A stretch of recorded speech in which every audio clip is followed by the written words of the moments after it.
Nothing is true, everything is permitted. These words, once etched into the stone of a dying creed, found new breath in the cobbled streets of Florence, Venice, and Forlì. In Assassin's Creed 2, Ubisoft didn't just deliver a sequel, they resurrected a legacy, a rebirth, a renaissance, in more ways than one. The year is 1476. Italy is fractured into city-states, each pulsing with political intrigue, artistic brilliance, and religious fever. Assassin's Creed 2 doesn't merely present a setting, it builds a breathing, bustling world. The architecture of Florence with its towering cathedrals and bustling marketplaces is a marvel. You can feel the soft warmth of the Tuscan sun bouncing off the red terracotta roofs as merchants shout in Italian, nobles strut arrogantly, and guards prowl like lions around prey. Ubisoft's Anvil engine was truly unleashed here. The leap in visual fidelity from the grey deserts of AC1 to the vibrant hues of Renaissance Italy was nothing short of revelatory. More than just prettier textures, AC2 introduced life into its world. Florence, Venice, and Tuscany weren't backdrops, they were characters. Climbing cathedrals in Florence, or gliding in a gondola under the Rialto Bridge in Venice, we didn't just traverse history, we inhabit it. But beneath the surface beauty lies a rot. The Medici, Pazzi, Borgia, these names conjure not just historical weight, but narrative purpose. Assassin's Creed 2 layers its setting with corruption, manipulation, and ambition. It's the perfect playground for the Creed to thrive or die. Requiesca in pace.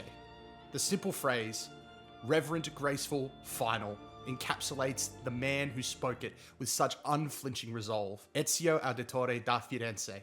In Assassin's Creed 2, Ezio's character transcends the mere mechanics of stealth and swordplay. He is the symbol of rebirth, of philosophical transformation, of family, duty, and revolution. His journey, perhaps more than any other protagonist in the Assassin's Creed saga, is deeply human. Ezio is not born a master assassin, he becomes one, slowly, painfully, and brilliantly. This is the story of that becoming. The gameplay of Assassin's Creed 2 is where the franchise found its identity.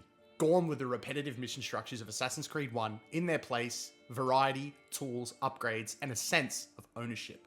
Ezio's toolkit grows with him. The hidden blade is now dual-wielded. A small change mechanically, but a massive leap thematically. Ezio is not just reacting, he's dominating. Poison darts, smoke bombs, and even a small pistol all reflect Ezio's resourcefulness and Leonardo da Vinci's delightful contributions. Speaking of Leonardo, never has a side character been so perfectly used. His relationship with Ezio is warm and genuine, offering both levity and ingenuity. "It's a blade with a gun" is one of the most iconic deliveries in the series. Combat in AC2 is weightier, faster, and more responsive than before. While still relying on counter kills, the animations are varied and sometimes brutal. The Hidden Blade takedowns are elegant executions, reinforcing the Creed's philosophy: kill quickly, kill quietly, leave no trace. But it's not all blood and blade. Parkour sees major improvements. Ezio moves like water, climbing, vaulting, and leaping with fluidity.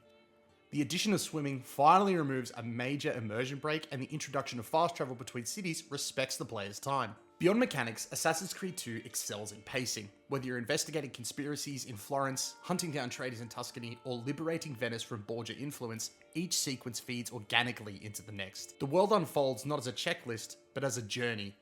And what a journey it is. The story of Assassin's Creed 2 begins in the modern day, immediately following the events of Assassin's Creed. Desmond Miles, having escaped the Templar-run Abstergo Industries with the help of undercover assassin Lucy Stillman, is introduced to a new team. Historian Sean Hastings and tech specialist Rebecca Crane. They've built a new Animus, version 2.0, to help Desmond relive the genetic memories of his ancestors. The goal? To locate pieces of Eden before Abstergo. But Desmond isn't just observing anymore. Thanks to the phenomenon known as the bleeding effect, he begins to inherit the skills and muscle memory of his ancestors to fight back against the modern Templar threat. He must become an assassin, and that journey begins in Renaissance Italy. Desmond's next genetic memory takes him to 1459, to the city of Florence. Here we meet Ezio Auditore da Firenze, the second son of wealthy banker Giovanni Auditore. Ezio is young, reckless, and full of pride. Involved in petty rivalries, romantic pursuits, he duels over insults, seduces women from balconies, and speaks with brash charisma that borders on recklessness. Ezio isn't a blank slate. He's already emotionally formed. He loves his family deeply, especially his older brother, Federico, who embodies much of what Ezio aspires to be: confident, honourable, fun. He also dotes on his younger brother, Petruccio, whom he lovingly promises to collect feathers for, a seemingly mundane task that takes on a tragic weight in hindsight. These early moments serve as key narrative purpose. They humanize Ezio before everything is taken from him. Ezio's father Giovanni is more than a banker. He's secretly an assassin. He's investigating a Templar conspiracy in Florence involving corruption at the highest level of the city's governance. However, before he can act, Giovanni is framed for treason. Ezio attempts to deliver evidence to clear his father's name, but is betrayed. Giovanni, Federico, and Petruccio are publicly executed by the order of a corrupt judge, Uberto Alberti. Ezio watches, helpless. This is Ezio's awakening. The execution of Ezio's father and brothers is the crucible that forges him. In a single unforgettable sequence, Ezio is forced to watch his family, the people who defined his world, hanged for crimes they didn't commit. The Florence skyline becomes a stage for betrayal, corruption, and the end of innocence. It's the moment that catalyzes Ezio's descent into the world of the assassins, but it's not a clean shift. For much of Assassin's Creed 2, Ezio's not fighting for ideology or belief, he's driven by revenge, a raw chaotic need to make those responsible for his family's death pay. And yet the game never paints the single-mindedness as heroic. Ezio stumbles, he kills in rage, he fails, he learns. Slowly, the arc of vengeance bends towards meaning. Fleeing the city with his mother and sister, Ezio takes refuge in the countryside in Montergione, the Auditore family's ancestral home. Here he meets with his uncle Mario Auditore, a battle-hardened assassin. Mario reveals the truth of their lineage. The Auditore men weren't simply wealthy nobles. They were part of a centuries-old brotherhood fighting for freedom against the Templars. Giovanni was an assassin, and now Ezio must take up the mantle. At first, Ezio doesn't care. He wants justice, not ideology. But Mario doesn't just train Ezio in combat, he teaches him patience, discipline, and awareness. The hidden blade Ezio inherits is more than a weapon, it's a symbol of choice. This marks the beginning of Ezio's dual evolution. He becomes a warrior as well as a student. Each assassination he carries out, from Uberto Alberti to the Templars in Venice, teaches him more about the nature of power, corruption, and consequence. He begins to see patterns. He begins to understand why, not just the who. Ezio begins his journey as an assassin by killing Uberto Alberti, the man responsible for his family's execution. But Uberto was only the first link in a much larger chain. Ezio returns to Florence and begins dismantling the network of Templars behind the conspiracy. He eliminates Francesco di Pazzi, a nobleman involved in the plot against the Auditore family. The story deepens when Ezio uncovers a Templar plot to assassinate Lorenzo de' Medici, ruler of Florence and staunch enemy of the Pazzi family. In this dramatic sequence during the Easter Mass at the Santa Maria del Fiore Cathedral, the Pazzi make their move. Ezio manages to save Lorenzo and slay Francesco, but Jacopo di Pazzi, Francesco's father and true orchestrator, escapes. Through these missions, Ezio's assassin instincts sharpen. He becomes more methodical, stealthy, and efficient. The Brotherhood's ideology begins to take root in him, even as he chases justice for personal reasons. The chase for Jacopo leads Ezio to Tuscany and to the city of San Gimignano, where he discovers the Templar conspiracy spans far beyond Florence. Ezio uncovers a clandestine gathering of Templar leaders. In a secretive forest meeting, he eavesdrops on them and witnesses Rodrigo Borgia, the Spanish nobleman and future pope, deliver a rousing speech. Rodrigo reveals the Templars are in search of a mysterious artifact called the Piece of Eden. This apple grants power over human minds and is the key to controlling the world. Ezio kills Jacopo, who's been cast aside by the Borgia for his failures. But now, Ezio knows the true enemy, Rodrigo Borgia. Ezio's travels take him to Venice, a city ruled by political gains and powerful merchant lords. It's here that Ezio's role as an assassin matures. He forms alliances with thieves, courtesans, and mercenaries, factions that become gameplay mechanics but also symbolize his growth, influence, and adaptability. In Venice, Ezio uncovers the presence of Carlo Grimaldi and Marco Barbarigo, Templars controlling the city through manipulation and coercion. Ezio stages elaborate assassinations during high-profile public events, including a memorable kill during the Venetian Carnival. By now, Ezio's creed has evolved. He no longer kills for revenge alone, but to break the system of oppression, and begins to embody the assassin's core belief that true peace can only come through free will. In Venice, Ezio also meets Antonio, leader of the local thieves, and Rosa, a skilled thief who helps him adapt to the vertical city. Their friendships highlight Ezio's leadership and compassion. Ezio intercepts a ship carrying Rodrigo Borgia and confronts him directly. Borgia wields the Staff of Eden, a second piece of Eden paired with the apple. Despite the odds, Ezio defeats him, but chooses not to kill him. Why? Because Ezio is changing. He's understanding that killing Rodrigo in the heat of vengeance would make him no better than the Templars. For the first time, Ezio exercises the Assassin's Creed. Nothing is true, everything is permitted. He chooses restraint over bloodlust. Ezio now holds the Apple of Eden, an artifact of immense power, but its purpose is still unknown. With the apple in hand, Ezio now travels across Italy to retrieve pages from the Codex of Altair, the ancient assassin who starred in the first game. These pages, once assembled, reveal a map pointing to a hidden location beneath the Vatican. Through these final acts, Ezio is no longer a lone avenger. He is a mentor, a leader of men and women bound by ideology, not blood. The Brotherhood coalesces around him, including old friends like Leonardo da Vinci, who's been decoding the Codex pages and supplying Ezio with inventions. The story culminates in the final assault on the Vatican. Rodrigo Borgia, now Pope, has seized both political and spiritual power. He plans to use the Staff and Apple of Eden to open a mysterious vault beneath the Sistine Chapel, a door believed to hold unimaginable power. Ezio infiltrates the chapel during a mass and confronts Rodrigo in a powerful sequence. The two engage in a symbolic battle, not just of strength, but of ideology. Rodrigo believes he's fulfilling a divine mandate to rule humanity through the pieces of Eden. Ezio believes that humanity must be free to choose. Ezio chooses not to kill Rodrigo, a reflection of his complete philosophical evolution. Ezio uses the apple and staff to open the vault. Inside, a vision appears, Minerva, a being from the first civilization, an ancient race that predates humanity. She speaks directly, not to Ezio, but to Desmond through Ezio, foretelling of a coming disaster. A solar flare that will destroy Earth unless the right steps are taken. Minerva says the future is at risk, and that Desmond must understand the message hidden in the past. The story takes a cosmic turn.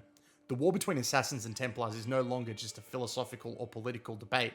It is part of a much larger struggle between species, timelines, and fate. Back in the modern day, Desmond and his team are ambushed by Abstergo agents. Desmond uses the skills passed down from Ezio via the bleeding effect, fights back for the first time. As they escape, Lucy reveals that other assassins are working to uncover more First Civilization sites, that Ezio's story and Minerva's message are just one piece of the puzzle. Desmond's journey is no longer observational. He's now the player, the warrior, the chosen, tasked with carrying forward the hidden knowledge of the past to avert disaster in the present.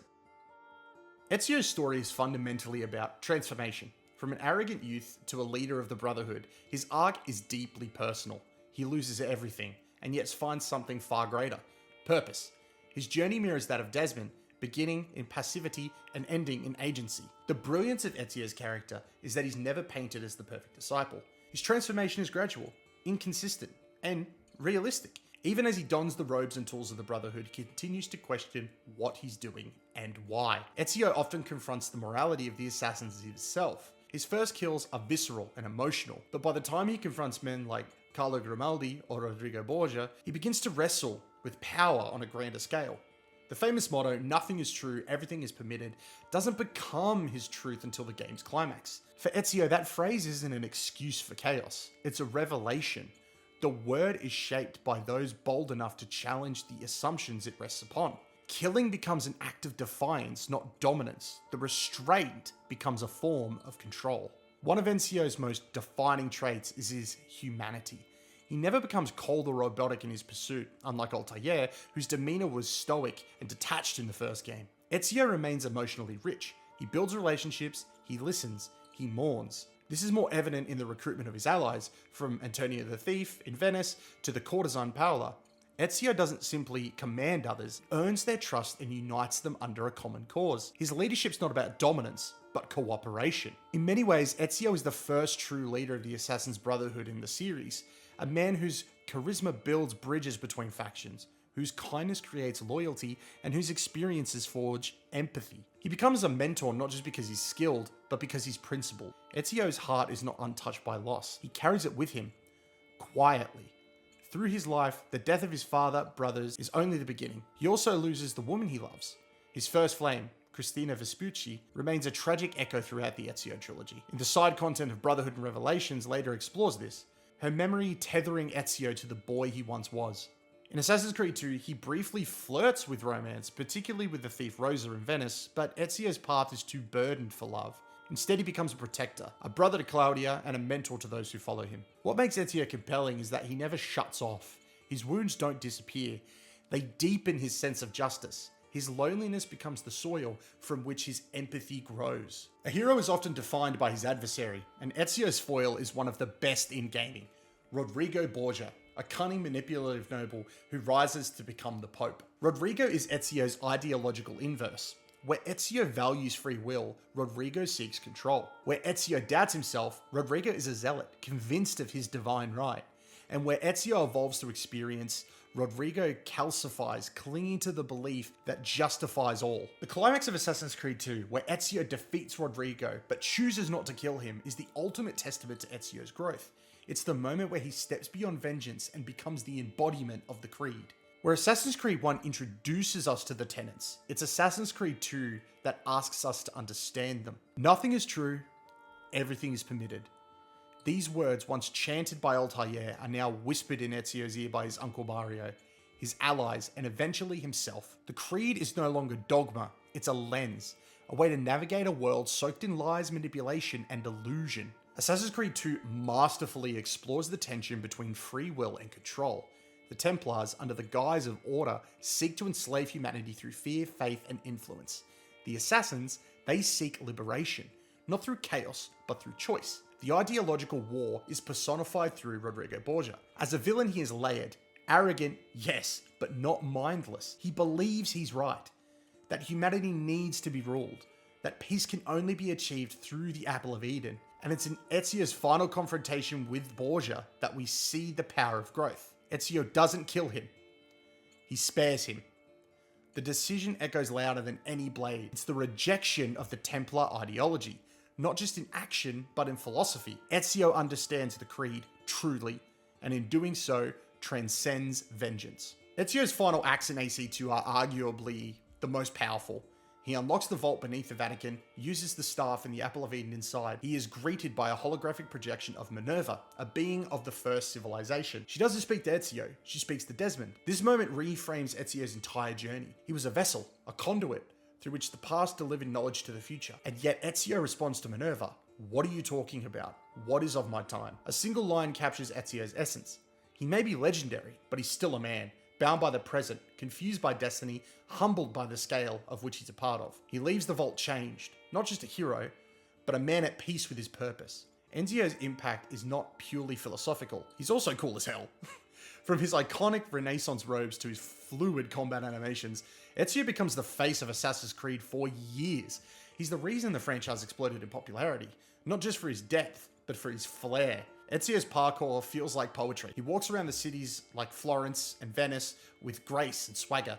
He's witty, sarcastic, emotionally intelligent. His presence is magnetic. He's without a doubt one of the most stylish and effortlessly compelling protagonists in gaming. Ezio's not just a character, he's a symbol, a metaphorical Renaissance man. He's a fighter, a philosopher, a lover, a leader.